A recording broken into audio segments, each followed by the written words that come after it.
Il y a des cadavres autour de nous, partout, un surtout, épouvantable, duquel j'ai peine à détacher mes yeux. Il est couché près d'un trou d'obus. Sa tête est décollée du tronc, et par une plaie énorme qui baie au ventre, ses entrailles ont glissé à terre. Elles sont noires. Près de lui, un sergent serre encore dans sa main la crosse de son fusil. Le canon, le mécanisme doivent avoir sauté au loin.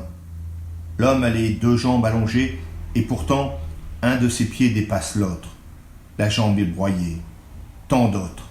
Il faut continuer à les voir, à respirer cet air fétide, jusqu'à la nuit. Avec Henri Barbus, Roland Dorgelès et Maurice Genevoix sont les porte-parole, les héros de cette tragédie que fut la Première Guerre mondiale. Ce sont des soldats écrivains ou des écrivains soldats. En tout cas, ils ont dit l'indicible. Maurice Genevoix entre aujourd'hui, en ce 11 novembre, au Panthéon. Mais il n'est pas seul. Avec lui, toute la cohorte de ces hommes, de ces femmes et des enfants sacrifiés. Avec lui entrent également tous ces garçons qu'une mort injuste a frappés.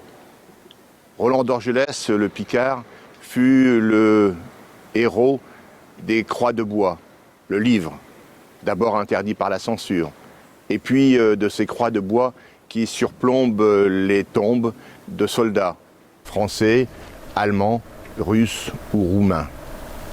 Roland Dorgelès, Maurice Genevoix furent les porte-parole de cette tragédie.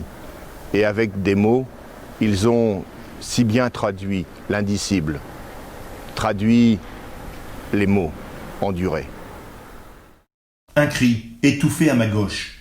J'ai le temps de voir l'homme renversé sur le dos, lancer 2 fois ses jambes en avant.